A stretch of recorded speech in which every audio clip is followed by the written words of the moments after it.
देख रहे हैं 4 PM और मैं हूं आपके साथ सिमरन। दोस्तों, ईरान ने अपने नए सुप्रीम लीडर का ऐलान क्या किया, डोनाल्ड ट्रंप हो या नेतन्याहू, दोनों की हवा खराब है। एक तरफ पश्चिमी मीडिया ढिंढोरा पीट रहा है कि ईरान के नए supreme leader Mojtaba Khamenei coma में है, उनका पैर कट गया है, उनका पेट फट गया है। लेकिन दूसरी तरफ उसी कोमा में बताए जाने वाले लीडर के एक ही पैगाम ने वॉशिंगटन से लेकर तेल अवीव तक जलजला ला दिया है। अभी दुनिया मुश्तबा की सेहत की अटकलें ही लगा रही थी कि ईरान ने वो कर दिखाया है जिसकी हिम्मत रूस और चीन भी नहीं कर पाए।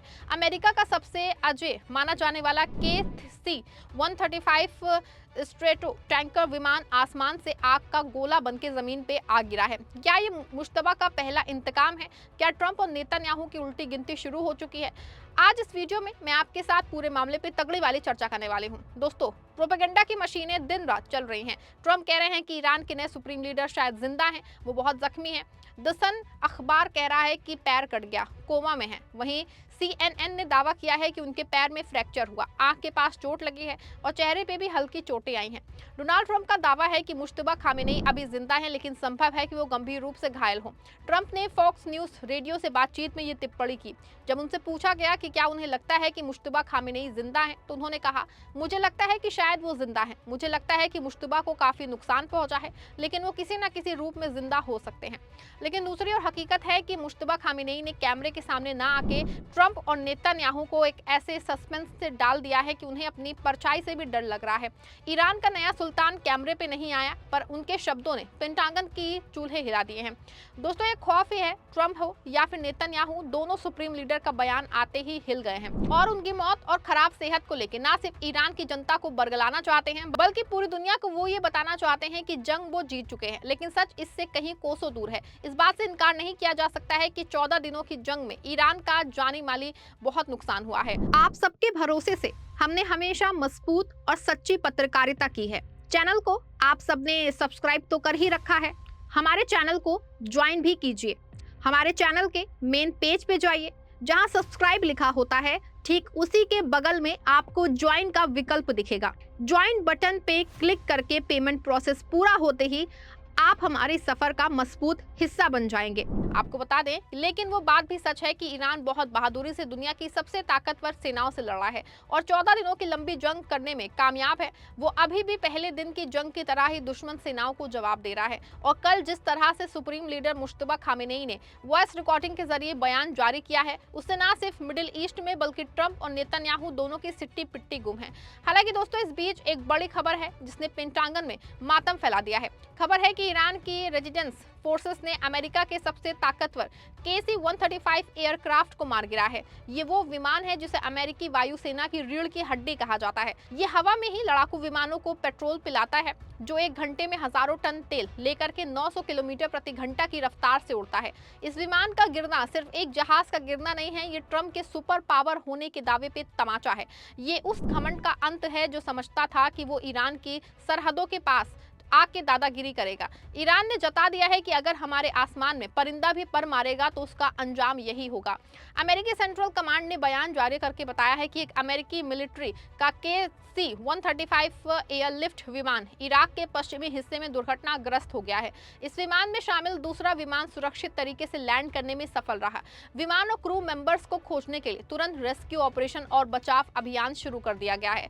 सेंट्रल कमांड के अनुसार ये घटना इराक के वायु क्षेत्र में हुई और ये ऑपरेशन एपिक फ्यूरी के तहत सैनिक मूवमेंट का हिस्सा थी।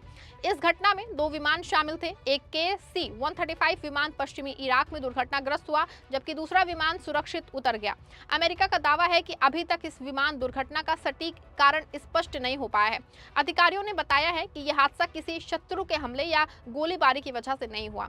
सेंट्रल कमांड ने दोस्तों कहा है कि ये किसी शत्रु के हमले या किसी मित्र देश की फ्रेंडली फाइटिंग की वजह से नहीं हुआ है। जैसे जैसे स्थिति साफ होगी और जानकारी दी जाएगी। वहीं दूसरी ओर इराक के एक शिया विद्रोही गुट ने दावा किया है कि वो विमान को उसी ने मार गिराया है। इससे पहले 2 मार्च को कुवैत ने फ्रेंडली फायरिंग में भी 3 अमेरिकी विमान क्रैश हो गए थे।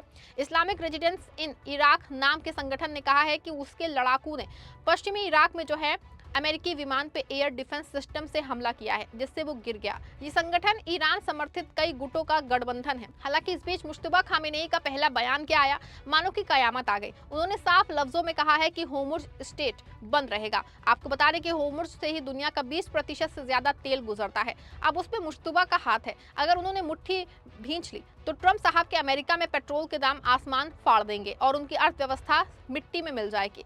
सुप्रीम लीडर ने सीधा हुक्म दिया है कि अमेरिका अपने सारे बेस तुरंत बंद करे और यहां से दफा हो जाए। ये एक ऐसी लीडर की आवाज है जिसे मौत का डर नहीं, जिसे सिर्फ अपने वजूद और अपनी कौम की इज्जत की फिक्र है। उन्होंने मिनाब के उन 110 मासूम बच्चों की शहादत का जिक्र किया है जिन्हें अमेरिकी हथियारों ने कत्ल किया।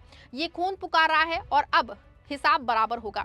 ऐसे में साफ है कि जंग के दो किरदार अपने अपने एजेंडे पे काम कर रहे हैं। एक और नेतन्याहू हैं जो निर्दोषों का खून बहा के अपनी कुर्सी बचाना चाहते हैं। दूसरी तरफ ट्रंप हैं जो नफरत की राजनीति करके फिर से दुनिया का चौधरी बनना चाहते हैं। उन्होंने सोचा था कि अली खामेनेई को शहीद करके वो ईरान को अनाथ कर देंगे, लेकिन उन्हें नहीं पता था कि मुश्तबा खामेनेई उस आग का नाम है जो बुझने के लिए नहीं बल्कि जलाने के लिए पैदा हुई है। ट्रंप साहब, आप रेडियो पे बैठ के जो अटकलें लगा रहे हैं ये कहीं आपको ही ना भारी पड़ जाए। हालांकि बात खुद भी ट्रंप या नेतन्याहू दोनों मान रहे हैं कि ईरान में कुछ भी कर लें, किसी कीमत पे सत्ता परिवर्तन नहीं हो पाएगा। खुद नेतन्याहू ने ईरान को लेकर बड़ा बयान दिया है। उन्होंने कहा है कि इजराइल दुश्मन नेताओं को सुरक्षा की गारंटी नहीं देता। उनका इशारा ईरान के नए सुप्रीम लीडर मुश्तबा खामेनेई की तरफ था। नेतन्याहू ने युद्ध शुरू होने के बाद पहली बार प्रेस कॉन्फ्रेंस की। उन्होंने कहा कि लगभग 2 हफ्ते में हो रहे हमलों के बाद ईरान अब पहले जैसा मजबूत नहीं रहा है। इजराइल के हमलों से ईरान की सेना के खास दस्तों को काफी नुकसान हुआ है। उन्होंने ये भी कहा कि इजराइल हिजबुल्लाह पे हमले जारी रखेगा। हिजबुल्लाह ने 2 मार्च को इजराइल पे हमला किया था। यह हमला ईरान के पूर्व सुप्रीम लीडर अली खामेनेई की मौत का बदला लेने के लिए किया गया था। प्रेस कॉन्फ्रेंस के दौरान नेतन्याहू वीडियो के जरिए पत्रकारों के सवालों का जवाब दे रहे थे। जब उनसे पूछा गया कि इजराइल ईरान के नए नेता या हिजबुल्लाह के प्रमुख नईम कासिम के खिलाफ क्या करेगा, तो उन्होंने कहा कि वो अपनी प्लानिंग अभी नहीं बताएंगे। इजराइल का कहना है कि उनका मकसद जो है ईरान के न्यूक्लियर और मिसाइल प्रोग्राम के खतरे को खत्म करना है। इजराइल ये भी चाहता है कि ईरान के लोग अपनी सरकार के खिलाफ खड़े हों। हालांकि नेतन्याहू ने कहा कि ये पक्का नहीं है कि ईरान की सरकार गिर जाएगी, लेकिन इजराइल ऐसे हालात बनाने की कोशिश कर रहा है जिससे ईरान की सरकार कमजोर हो जाए। लेकिन शायद नेतन्याहू नहीं जानते हैं कि ईरान कमजोर होने वाला देश नहीं है। वो कितना भी कमजोर हो जाए आखिरी सैनिक तक लड़ेगा। इस बीच ईरान के राष्ट्रपति पेजेश्कियान ने भी पासा फेंक दिया है। उन्होंने कहा कि हर जाना दो, गलती मानो और गारंटी दो, तभी बात होगी। यानी अब ईरान दब के नहीं बल्कि बराबरी के दर्जे पे बात करेगा। अगर अमेरिका को लगता है कि वो पाबंदियां लगा के या ड्रोन हमलों से ईरान को झुकता देगा तो वो मुगालते में है। ईरान के पास अब खोने के लिए कुछ नहीं है, क्योंकि उसके सबसे बड़े रहबर अली खामेनेई नहीं है, पर पाने के लिए पूरा जहान है। उनका परमाणु कार्यक्रम अब उस मोड़ पे है जहां से पीछे मुड़ना नामुमकिन है। अगर इजराइल ने एक और गलती की तो शायद नक्शे से उसका नाम ही मिट जाएगा। ऐसे में दोस्तों मंजर साफ है, मुश्तबा खामेनेई कोमा में नहीं है बल्कि वो उस स्ट्राइक मोड में है जहां से वो पूरी दुनिया की सियासत बदल रहे हैं। अमेरिका का KC-135 विमान गिरना सिर्फ शुरुआत है। अगर ट्रंप और नेतन्याहू ने अपनी नफरत की दुकान बंद नहीं की तो ये आग पे पूरे पश्चिमी को खा जाएगी। ईरान ने साबित कर दिया है कि शहादत जिस कौम का मजहब हो उसे परमाणु बमों से नहीं डराया जा सकता। पूरे मामले पे आप क्या सोचते हैं? अपनी राय कमेंट में दीजिएगा। वीडियो को लाइक और शेयर करिएगा।